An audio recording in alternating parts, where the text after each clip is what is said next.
Alright guys, so yeah, welcome back to Legends of Evil, and today, I'm going to be talking about another Star Wars character from the prequel trilogy. And this is a character I think a lot of people really come to enjoy, and, even though he only had really much just one shot in the films, in the extended further universe in Clone Wars, and a little bit further from then on, and even before the events of Phantom Menace, I think he garnered a bigger fan base from that. And that character is, of course, Darth Maul. Now, Darth Maul has a very interesting backstory. You see, he grew up on the planet Dathomir, where he was trained savagely, might I add, by the Night Sisters, who are more or less, for lack of a better word, space witches. And one day, Maul was given to Sidious and Plagueis, two, of course, we all know is Palpatine and his master. Now, you're probably wondering right off the bat, now, wait a minute, does this mean, Palpatine, killed Plagueis at this point? No, you'd be wrong in that point.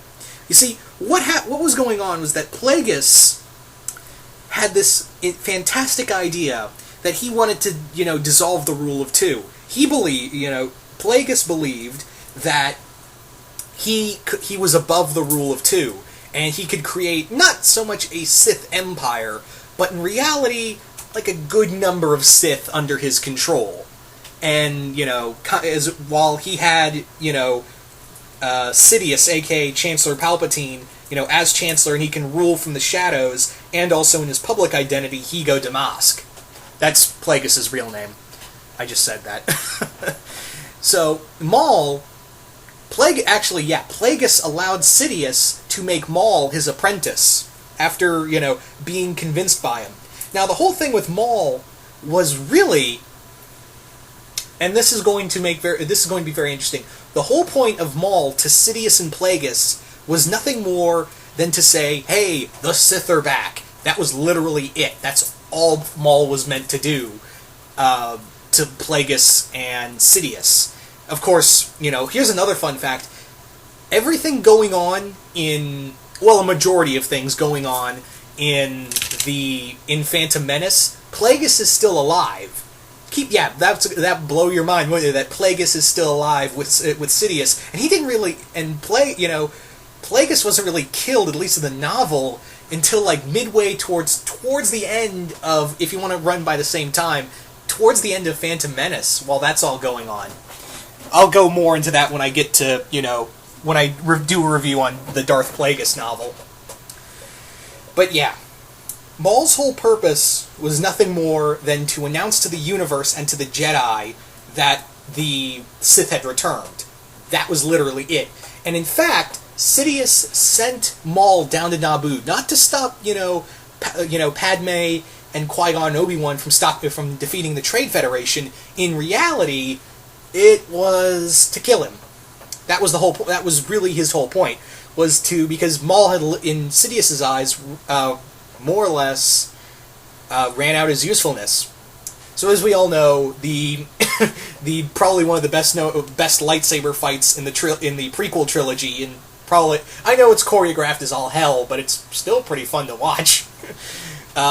Happens, and of course Maul manages to kill Qui-Gon, but stupidly instead of just stab Obi-Wan while he's hanging there, nope, Maul's just got to go along the side of the hole, rather than be a smart person, like force push him down there or stab him or something. This gives Obi-Wan a chance to just get him and gut him, cut him in half, and send him down that vent, never to be seen again. Or so we thought.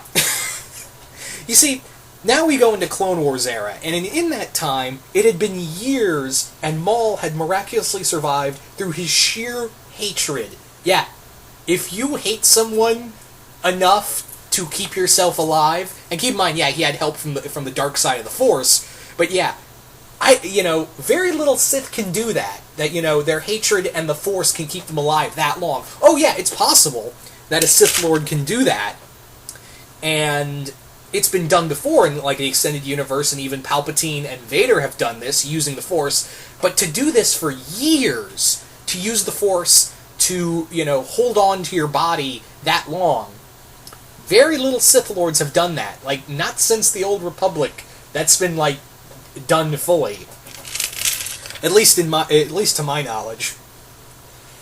But yeah, Maul had, somehow his body had been moved to this far trash planet all the way at the end of the Outer Rim, and he stayed there, more or less becoming Shelob from Lord of the Rings, eating people and slowly losing his mind, but he still remembered Obi-Wan.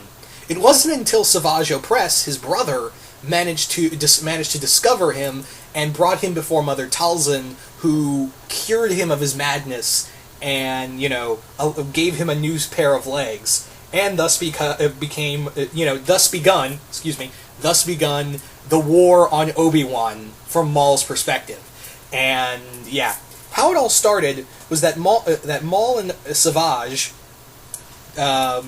more or less began this huge revenge scheme and actually went to a small colony planet and started executing people to goad Obi-Wan to go and find them.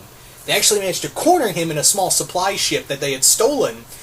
However, Obi-Wan managed to get some help from the most unlikely of places, that being, unmost likeliest of people, Asajj Ventress. Ventress managed to help him to fight both Maul and Savage, and they were forced to escape. And for a while, Maul and Savage were actually drifting throughout space, more or less just injured. They were just injured for a while until they were discovered by chance, a few of Hondo's pirates. Maul got the bright idea to convince these pirates to work for him, and they started to become crime lords. Through this became, continuing on further through to Maul's big goal of becoming, more or less, getting his revenge on Obi-Wan and trying to get back to his master. So, from there, we have Obi-Wan being goaded once again into fighting him alongside Jedi Master Adi, who was unfortunately killed by Savage in this battle. But then both Maul and Savage were wounded after Hondo and his men, got back, joined back together, and they more or less were, for lack of a better word, just kind of thrown in space again until they ran into the Mandalorian terrorist group, Death Watch. And thus began Maul's, deadly and meticulous planning of helping Death Watch control Mandalore, and then once again getting his revenge on Obi-Wan, which led to the death of Duchess Satine, who was Obi-Wan's, for lack of a better word, lover. Forbidden lover, I should say. Now, I want to backtrack real quick before I go any further on this, is that, going back to what I said about Maul and Sidious's ultimate plan with him. In truth, like I said, Maul was never, Sidious had no intention of using him for the Clone Wars, that Maul clearly knew about, as he said in one episode of the Clone Wars. He never had any intention of making him the head of it.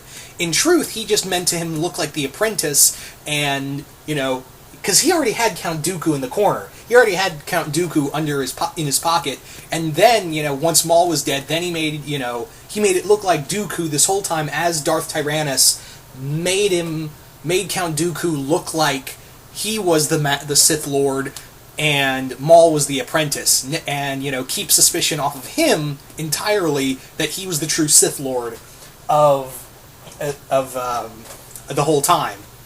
So that was the Maul's whole thing. Like I said. So getting back to this, Maul had officially, he got Mandalore. He's pretty much, screwed over Obi-Wan. So who's to stop him? His former master. That's right. Sidious personally went to Mandalore, proceeded to battle both Maul and Savage, killing Savage, and actually managing to, capture Maul. And after saying, he has other plans for him, it's kind of continued in the story of Sons of Dathomir. Well, Son of Dathomir, I should say. And I don't know if it's counted canon or not, because it was under Dark Horse. It was, again, one of the last things they did under Dark Horse. But in there, you saw Maul fight both Grievous and Dooku. So, but yeah, his fate's kind of left open now. So could he return in Rebels? Could he return somewhere else? We don't know.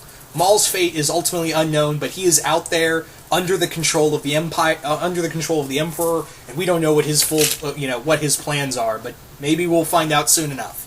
So all in all, Maul was a pretty badass character. Of course, he kind of reignited a lot of love that we had for Star Wars, and it's kind of like the same thing with what's going on now with Kylo Ren. Started with Maul. Let me explain.